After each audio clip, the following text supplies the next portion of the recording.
첫 번째로는 이제 달러 가치가 높아지고 원화 가치가 떨어지는 거죠.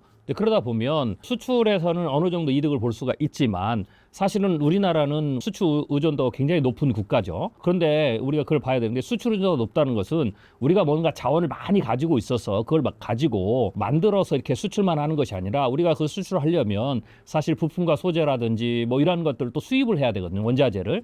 수입 물가에 대한 것도 굉장히 높아진다라고 봐야 되겠죠. 그리고 또 하나는 내수에서 소비도 마찬가지입니다. 우리의 내수의 소비가 우리 기업들이 생산한 것만 가지고 자급자족을 하는 형태가 아니거든요. 결국 또 외국에서 또 수입을 해야 되는 거. 그래서 사실은 수출에 대한 환율 효과, 이득이 수입에 의해서 나오는 부분에 있어서 크게 못 미치는 거죠.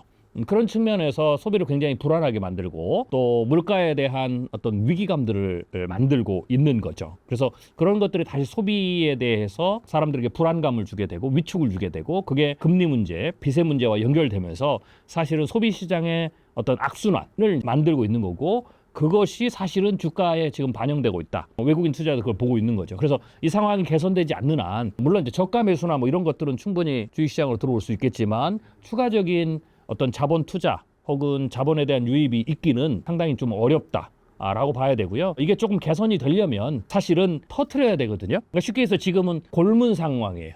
그러면 치유를 하려면 이걸 터트려야 되거든요. 그러니까 경기 침체가 한번 크게 와야 되는 겁니다. 그래야 좀 정리를 해야 자본에 대한 좀 선순환 이런 부분들을 이제 만들어줄 수가 있겠죠. 그런 부분들이 지금 현재의 환율에서부터 시작했지만 영향을 미치고 있다라고 봐야 되고요. 거꾸로 보면 환율은 이렇게 봐야 됩니다. 환율은 우리나라 원화의 가치인데요. 그거는 사실은 화폐 가치라는 것은 국가의 어떤 경제, 국가의 힘에 대한 그것을 대변하는 거거든요. 그렇게 보면 현재 우리나라의 환율의 문제는 단순히 1,400원 중반을 가냐 500원, 1,500원을 가냐 이 문제가 중요한 게 아니고 지금 우리나라의 경제가 내부적으로도 그렇고 외부적으로도 그렇고 굉장히 안 좋은 상황이라는 것을 대변하고 있는 그런 상황이다라고 봐야 됩니다. 그래서 단순히 환율을 국가가 개입을 해서 얼마를 방어하느냐 아주 표면적인 문제고요. 근본적으로 우리나라의 어떤 경제적 상황을 개선시키는 효과가 일어나지 않으면 환율 원화 가치가 이렇게 떨어지는 상황이 뭐 극단적으로 떨어지는 것은 극단적인 위기가 지나가면 해소가 되겠지만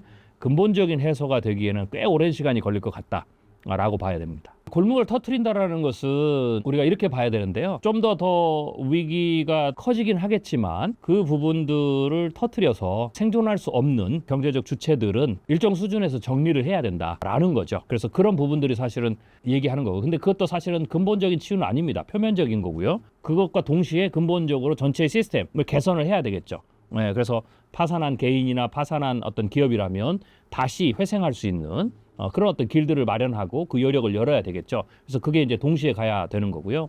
그럼에도 불구하고 이제 표면적으로라도 그걸 터트리는 게 좀 필요한데 그래서 일부 좀비 기업이라든지 혹은 더 이상 금융비용을 감당할 수 없는 개인이나 이런 경제적 주체들은 법적인 테두리 안에서 정상화를 시키는 게 굉장히 중요하죠. 그래서 경기 침체라는 것을 뭐 나라가 망한다 이렇게 생각하면 안 됩니다. 경기 침체는 바로 그러한 부분들 비효율적인 경제적인 상황들을 수술을 통해서 좀 정리하고 해소하는 것 이렇게 이제 봐야 되겠죠. 그런데 이제 문제는 뭐냐면 우리 같은 나라는 지금 또 글로벌화 돼 있고요. 우리가 마음대로 경기 침체를 선택한다고 해서 이게 경기 침체가 되는 게 아닙니다. 사실 지금 현재 전 세계 경제 꼭 이건 우리뿐만 아닌데 유럽도 마찬가지거든요. 사실 유럽도 표면적인 경제 성장률은 우리나라보다 지금 유럽이 더 안 좋습니다.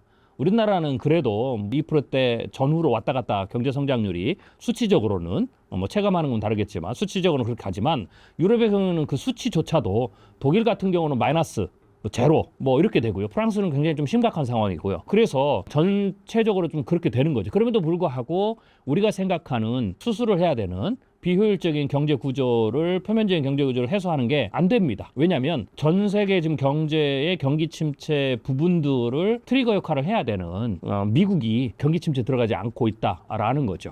그래서 그런 측면에서 진짜 경기 침체는 미국이 언제 경기 침체에 빠지느냐라는 부분이 굉장히 중요하고요. 지금은 현재 상황으로 봐서는 물론 미국도 뭐 표면적으로 굉장히 수치들은 좋게 나옵니다. 그런데 제가 보고 있는 분석하는 바에 의하면 미국이 대략 내년도 여름 지나서 그리고 내년 하반기부터 경기 침체 구간에 들어가지 않을까 그렇게 생각이 되고요.